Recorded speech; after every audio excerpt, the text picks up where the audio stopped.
Bismillahirrahmanirrahim. Assalamu alaikum. Good morning to all dear students. How are you students? We hope you all are fine and your study is going excellent. Today we are going to discuss the chapter number 4 of the second section of first year biology.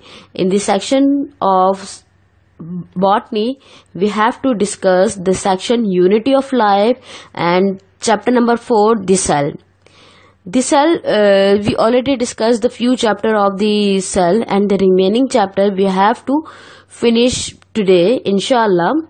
And in the today's lecture, we have to complete the remaining cell organelles of the cell, because in the chapter the cell we have discussed already about the different organelles of the cells, because cell is the basic structure and the functional unit of the life, and all the living organisms are composed of one or more than one cell. They may be the unicellular living organisms or they may be the multicellular living organisms, right students? And you also know about that every cell is arise from the pre-existing cells. These three are the basic postulate of the cell theory. You have to recall these three postulate of the cell theory. First one is the cell is the structural, functional, basic unit of the life. Second, all the living organisms are composed of one or more than one cells. They may be the unicellular or the multicellular, prokaryotic or the eukaryotic living organism. And the third postulate is every cell is arise from its pre-existing cells, right students? So this is the cell theory, and in the cell we have already discussed about this different cell organelles, because in the cell first of all we have seen the cell boundary, which is in the plant cell as a cell wall, in the animal cell as a cell membrane, right? In the cell cell wall, cell membrane हमें नजर आएंगी. Then उसके बाद हमें नजर आते हैं in the centre nucleus and the cytoplasm, right? जब हम साइटोप्लाज्म की बात करते हैं तो साइटोप्लाज्म में हमें डिफरेंट तरह की ऑर्गेनील्स नजर आती हैं, and these organelles are called the cytoplasmic organelles, right students?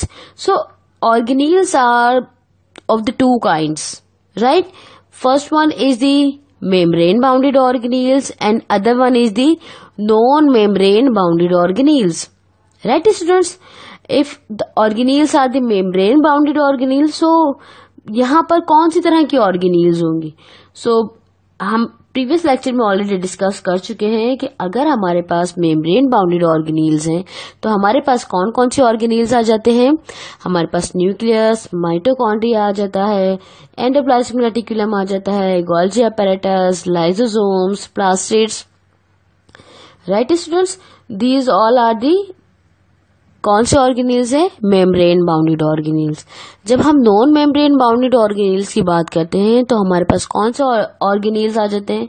हमारे पास आते हैं राइबोसोम्स आते हैं, सेंट्रियोल्स आते हैं, वैक्यूल्स आ जाते हैं, ठीक है?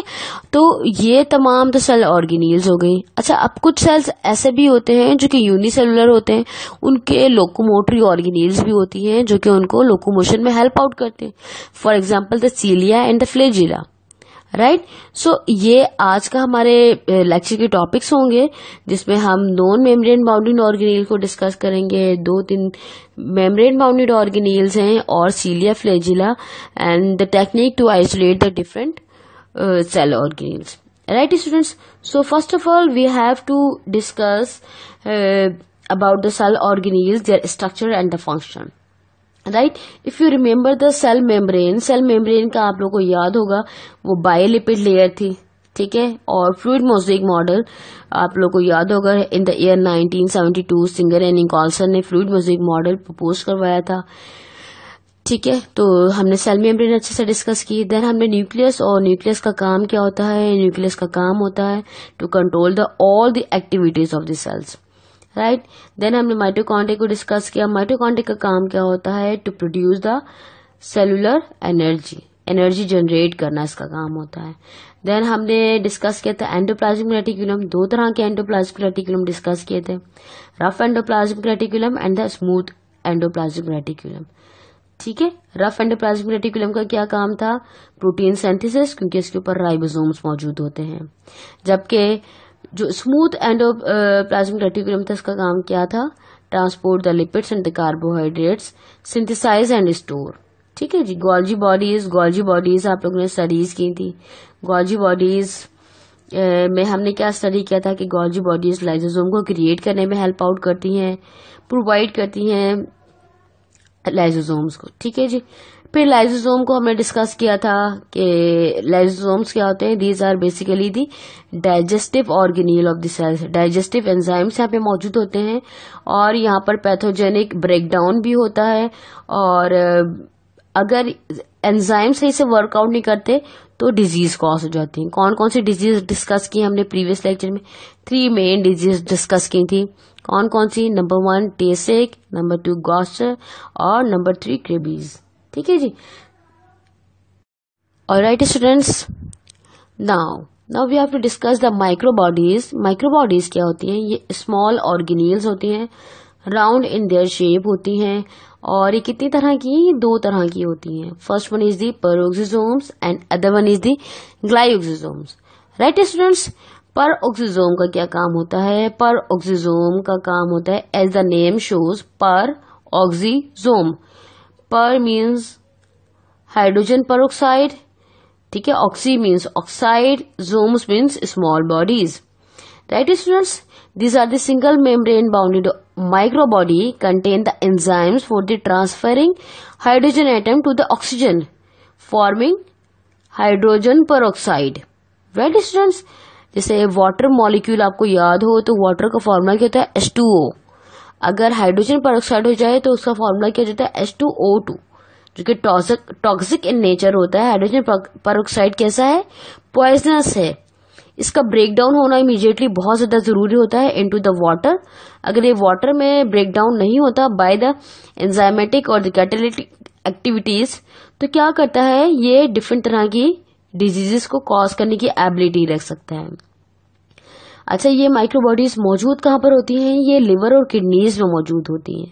Right, these microbodies help in the detoxification of the alcohol and mostly present in the liver and the kidney cells. Okay students, now the other type of the cell organelle is the glioxysomes. Glioxysomes, right? It's mean that के ये oxidative photo respiration का process होता है, ये वो perform करती हैं। It is a single layer of the membrane bounded structure containing the enzyme which metabolize some molecules in the photosynthesis and the respiration. ठीक है, जो फोटो रेस्पिरेशन का प्रोसेस होता है उसमें ग्लाइओक्सिसोम्स हेल्प आउट करते हैं। इनका काम क्या होता है, इनका काम होता है oxidation of the fatty acids. Right students, now the cytoskeleton. As we know के हर सेल का कुछ ना कुछ स्केलेटन होता है, लाइक हमारी बॉडी का स्केलेटन है तो हम अच्छे से स्टैंड आउट करते हैं, अच्छे से अपनी वर्किंग परफॉर्म करते हैं, क्योंकि स्केलेटन सपोर्टिव काम करता है, सपोर्ट प्रोवाइड करता है। इसी तरीके से सेल का भी स्केलेटन होता है, सेल का स्केलेटन भी उसको प्रॉपर शेप देता है, उसको स्ट्रेंथ देता है, उसको सपोर्ट प्रोवाइड करता है और उसके फंक्शन को परफॉर्म करने में हेल्प आउट करता है। Right, so cytoskeleton means skeleton of the cells which is mostly composed of the 3 different type of the filaments: microtubules, microfilaments and the intermediate filaments. Right students, जो 3 तरह के cytoskeleton है ये based करते हैं on the diameter, इनकी thickness कितनी है, इनकी थिकनेस पर डिपेंड करता है। और सेकंड पॉइंट इनका यह है कि जो 3 डिफरेंट तरह के हमने साइटोस्केलेटन के नेम्स को स्टडी किया, microtubules, microfilaments and intermediate filaments, ये डिपेंड करते हैं on their diameter and the protein. Now students, these 3 type of the cytoskeleton, microtubules, microfilaments and intermediate filaments, ये 3 डिफरेंट तरह के साइटोस्केलेटन है, ये डिपेंड करते हैं ऑन देयर थिकनेस, इनकी थिकनेस कितनी है, थिकनेस का डायमीटर कितना है इनका। सेकेंड, ये डिपेंड करते हैं किस तरह की प्रोटीन से मिलकर बने होते हैं। So first of all we have to discuss the microtubules. Microtubules are the hollow cylindricals होते हैं, इनका डायमीटर होता है 20 to 25 नैनोमीटर, राइट। ये स्पेशल टाइप की प्रोटीन से मिलकर बने हुए होते हैं जो कि क्या कहलाते हैं, globular protein tubulin.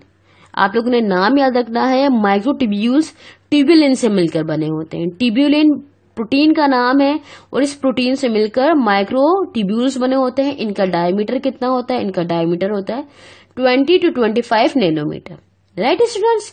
In the single microtubule consist of the 100 and the thousands of the tubulin subunits which are usually arranged in the 13 columns called the protofilaments, right।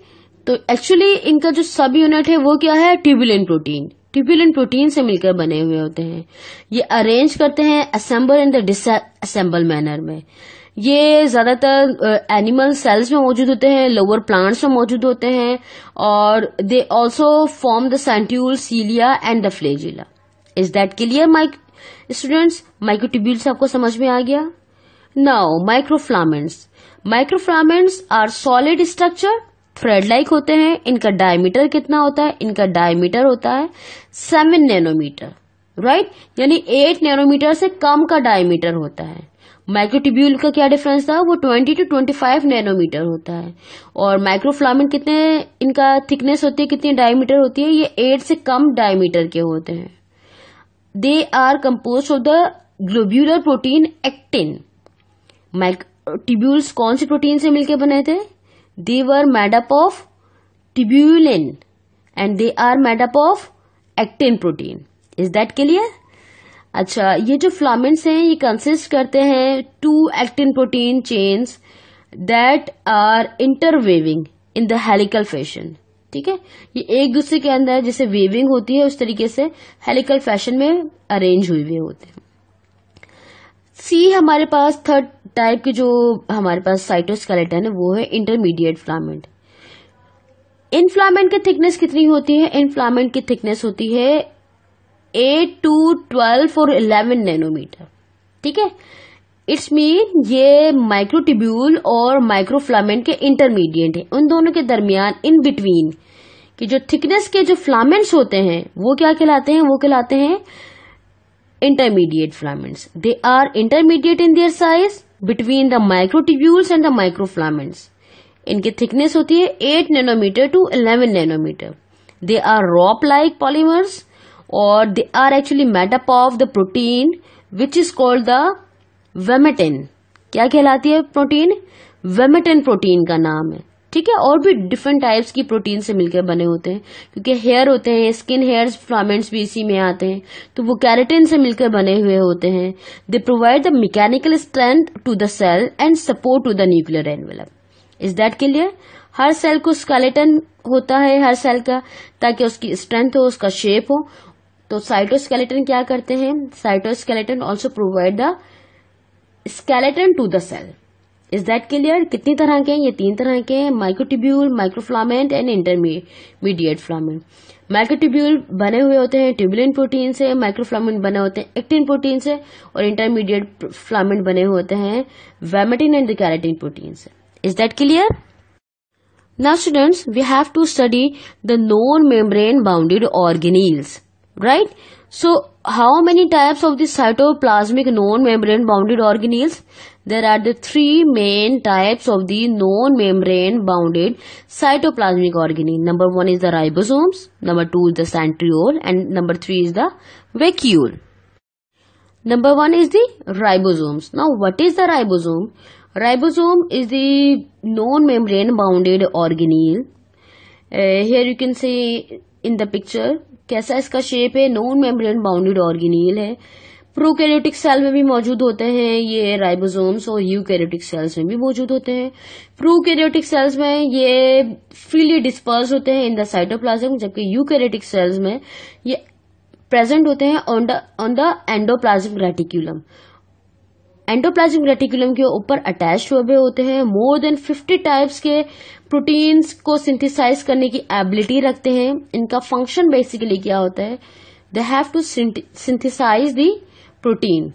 Right, students? Structure and they contain the highly quantity of the RNA. RNA क्या चीज है? Ribonucleic acid. इनके अंदर क्या मौजूद होता है? Ribonucleic acid मौजूद होता है. Each ribosome consists of the 2 unequal parts.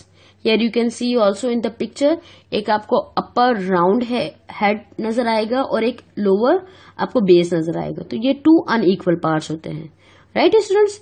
Ribosomes का काम क्या होता है? इनका काम होता है टू प्रोड्यूस द प्रोटीन. सो इस वजह से हम इनको क्या कहते हैं? हम इनको प्रोटीन फैक्ट्रीज भी कहते हैं. Clear to all of you? Ribosomes are the protein factory. इनका काम होता है प्रोटीन प्रोड्यूस करना और ये मोर देन 50 डिफरेंट टाइप्स की प्रोटीन्स को प्रोड्यूस करने की एबिलिटी रखते हैं. Is that clear? Okay, alright students. Now the second non membrane bounded organelle is the centrioles. Centriole, they are only present in the animal cell, right students, or very primitive class or the lower class of the plant. बहुत जो small lower plants होते हैं उनमें मौजूद होते हैं या animals में मौजूद होते हैं. ये normally eukaryotic plants में मौजूद नहीं होते centrioles. एक सेंट्रियोल्स कैसे बना हुआ होता है? ये सिलेंडर से बना हुआ होता है जो कि परपेंडिकुलर होते हैं एक दूसरे के ऊपर और अरेंज हुए होते हैं जस्ट लाइक द वायर जिस तरीके से एक दूसरे को बैंड करके एक दूसरे को ट्विस्ट करके अरेंज हुए होते हैं, इसी तरीके से अरेंज हुए होते हैं. Each cylinder consist of the 9 parallel triplets of the hollow cylindrical microtubules. During the cell division, they replicate and move towards the opposite pole. फिर इनका काम क्या होता है? ये प्रोड्यूस करते हैं spindle fibre and help out करते हैं during the meiosis and the mitosis cell division. In the mitosis and the meiosis cell division, they form the thread-like structure. Fibers which radiate from each centrioles are known as the mitotic apparatus. Right, students? You have to keep this thing in mind that centrioles are only present in the animal cells or in the lower or the primitive class of the plant. Right? इनका काम क्या होता है? इनका काम होता है spindle fibre को प्रोड्यूस करना in the animal cell. Is that clear to all of you? Okay. Vacuoles. Vacuoles is the third known membrane bounded cytoplasmic organelle. Vacuole, here you can see in the picture that in the plant cell a large and the single vacuole is present, whereas in the animal cell multiple of the vacuoles are present. Vacuole होते कैसे हैं? Vacuoles just like the balloon or large in size in the plant, whereas small in the animal cells. These are the known protoplasmic fluid filled cavities enclosed by the membrane in the cytoplasm. Right? ये क्या होती है? इनके अंदर non protoplasmic fluid होता है. कोई किसी किस्म का इनके अंदर प्रोटोप्लाज्मिक फ्लूइड नहीं होता, बल्कि क्या होता है? ये कैविटीज होती हैं, इनक्लोज करती हैं बाय द सिंगल मेम्ब्रेन और वो मेम्ब्रेन होती है टोनोप्लास्ट की मेम्ब्रेन बनी हुई होती है.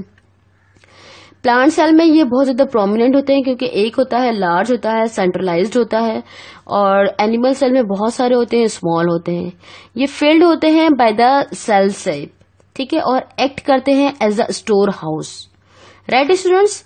Vacuoles, these are the known protoplasmic fluid filled cavities enclosed by the membrane in the cytoplasm. Their membrane is known as the tonoplast. They are the prominent in the mature cells. In the plant cell, vacuoles are filled with the cell shape and act as the storehouse. They also play an important role in the plant defense. Right, students? In animal cell, vacuole contain the hydrolytic enzyme. For example, the lysosomes. Right, students? They can store the materials such as the food, water, sugar, mineral and the waste products as well. Right? Plant cell में ये as a storage organ के तौर पे काम करता है, ठीक है. और जबकि एनिमल सेल में वैक्यूल किसके काम करता है? As a hydrolytic enzyme produce करता है, और हाइड्रोलिटिक एंजाइम के तौर पर जो टॉक्सिक कंपाउंड्स होते हैं उनको ब्रेक डाउन करने में हेल्प आउट करता है. Is that clear to all of you? Now students, these three are the non membrane bounded cytoplasmic organelles. Is that clear? First one ribosome, second one centriole, and the third one is the vacuole. With hope कि आपको ये समझ में आ गया होगा. Now cilia and the flagella. Cilia and flagella, they both are the again non-membrane bounded organelles. ये mostly prokaryotic और यूनिसेलुलर लिविंग ऑर्गेनिज्म में मौजूद होते हैं. Both cilia and flagella are the hair-like organelles. इनका काम क्या होता है? ये लोकोमोटरी ऑर्गन के तौर पर एक्ट करते हैं. राइट. अच्छा, सीलिया कैसे होते हैं? सीलिया मल्टीपल्स होते हैं, स्मॉल इन साइज होते हैं, बहुत छोटे छोटे से थ्रेड लाइक स्ट्रक्चर होते हैं. जबकि फ्लैजिला कैसे होते हैं? फ्लैजिला एक बड़ा सा hair like filament like structure होता है जो कि लोकोमोटरी ऑर्गन के तौर पर हेल्प करता है. Flagella, cilia and flagella both are the hair like organelles which extend from the surface of many animals. The structure is identical in both except their sizes. That flagella are longer and whip-like and cilia are the shorter. Right students? Flagella elongated होता है, whip-like होता है, जबकि cilia कैसे होते हैं? They are shorter होते हैं, multiples होते हैं और help करते हैं in the movement and the locomotion. Right students? There are usually only a few flagella on a cell where cilia may cover the entire surface of a cell. The function of cilia and flagella include locomotion for one-celled organism and to move substances over cell surface in the multi-celled organisms. Is that clear? You have to keep one thing in your mind that cilia and flagella both are the locomotory organelles. Locomotory organ होते हैं sales में और locomotion में help out करते हैं. Is that clear? Cilia and flagella. Is that clear to all of you? Okay जी. Now student, we have to study the isolation technique of the cell organelles. Cell organelle जितने भी हमने discuss किए, उनके हर एक ऑर्गेनील को अगर मैं अलोन आइसोलेट करके स्टडी करना चाहती हूँ तो मैं इनको किस तरीके से आइसोलेट करूंगी. उसके लिए कुछ टेक्निक्स होती हैं, उनको स्टडी करते हैं हम. Isolation technique of the cell organelles. First of all, यहाँ पर दो टेक्निक्स हैं जिनके थ्रू हम किसी भी सेल ऑर्गेनील को स्टडी कर सकते हैं. First one is the centrifugation and other one is the fractionation. Right students? So what is the centrifugation? Centrifugation is the common procedure in the microbiology and the cytology used to separate the certain organelles from whole cells for the further analysis of the specific part of the cell. In this process, the lysate is used as the chemical is subjected to series of the centrifugation which will fractionate into the several components in a ultracentrifuge, which will rotate the sample at very high speed. A tissue sample is first homogenized to break the cell membrane and mix up the cell content. The homogenetic is then subjected to repeat centrifugation, each time removing the pellet and increasing the centrifugal force. Finally, purification may be done through the equilibrium sedimentation and the desired layer is extracted for the further analysis. Right students? Centrifugation में होता क्या है कि हम लाइजेट को subject करते हैं ताकि सेल के तमाम तर ऑर्गेनील्स एक दूसरे से अलग हो जाए, इनकी सेल वॉल ब्रेक हो जाए, सेल मेम्ब्रेन ब्रेक हो जाए. Mitochondria, plastids, Golgi apparatus, vacuoles, centrioles, ribosome, endoplasmic reticulum, ये सब एक दूसरे के साथ अलग अलग हो जाए.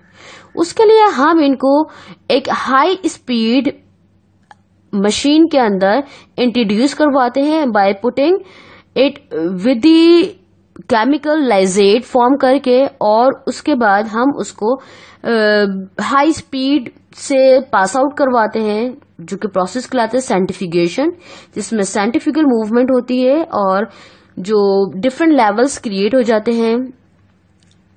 जो लाइटर ऑर्गेनील्स होते हैं वो एट द टॉप आ जाते हैं, जो इन बिटवीन होते हैं वो इन द सेंटर आ जाते हैं, जो हैवियर होते हैं वो लास्ट में चले जाते हैं. Right students? फिर देन हम क्या करते हैं, हम उनके सेकंड टेक्निक अप्लाई करते हैं, that is the fractionation. What is the fractionation? The fractions which are obtained here are enriched in corresponding organelles components. Still, there is a sediment of the particles according to their sizes through the gradient at different rates and discrete layers are formed. जैसे मैंने भी कहा कि आपको कि bottom, top and intermediate कुछ portions बन जाते हैं, ये फ्रैक्शंस बन गए, ये पार्ट्स बन गए.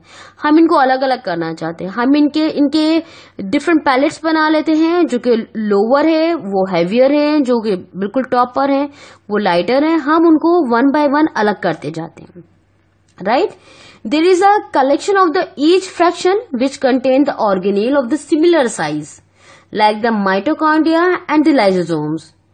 Separation is based on the size and the density, with the larger and the denser particle paletting at the lower centrifugal forces. As an example, unbroken whole cell will pallet at low speeds and short intervals, such as the 1000 gram. For 5 minutes.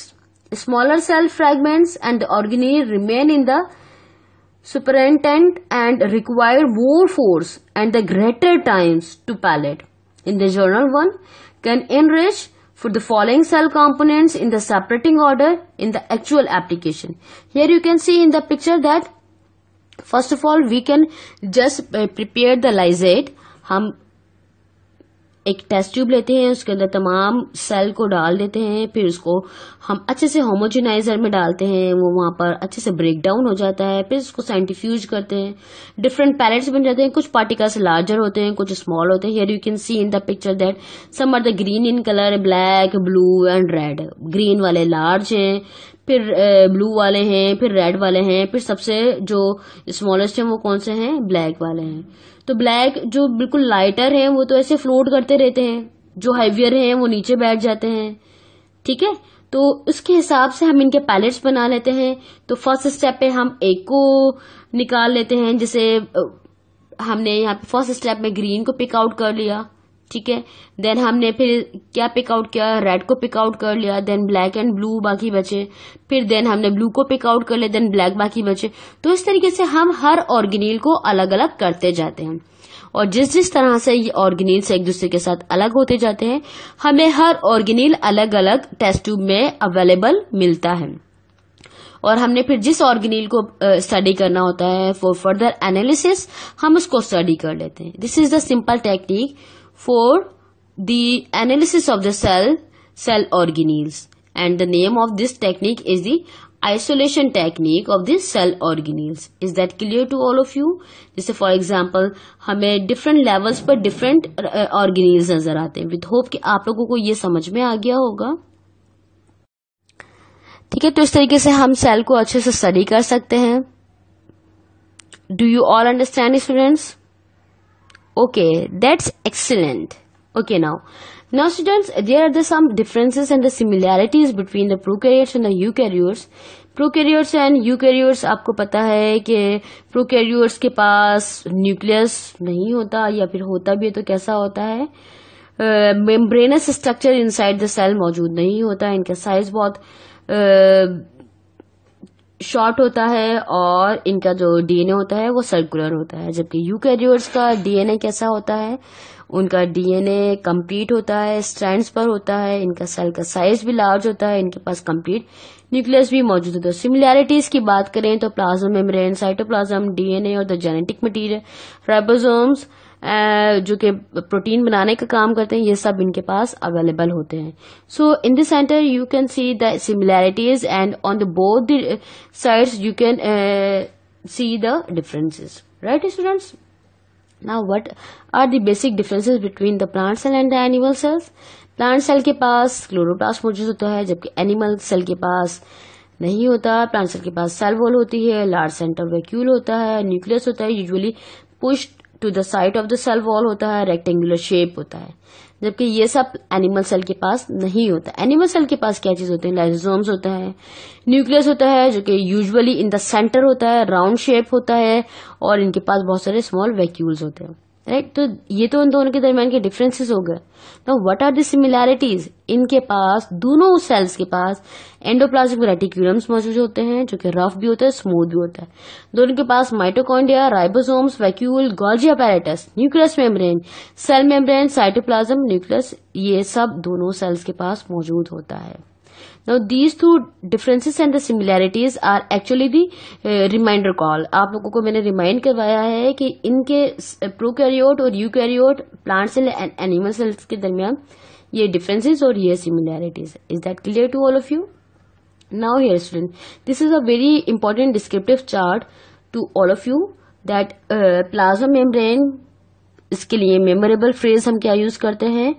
Sales fortification, cytoplasm cell environment, nucleus cell brain, endoplasmic reticulum cell pipes, Golgi apparatus cells delivery centre, centrosome cell anchor, mitochondria cell power plant, ribosomes cell factories, protein factories, okay, lysosomes cell stomach, peroxisome cell fireman, cytoskeleton cell shape shifter, vacuole cell compartments. Is that clear? These all are the phrase.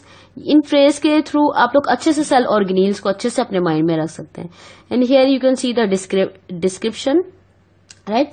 So this is the very unique descriptive chart to remind and memorize in your long term memory the cell, and with hope so कि आज का lecture आपको समझ में आया हो। So is there any query? So you must have to ask for me. I will definitely give you the answer. Right students? Thank you so much for listening me. This is Miss Sabeen Zahoor, plants pathologist. Thank you so much. Have a wonderful day. Good luck. Allah Hafiz.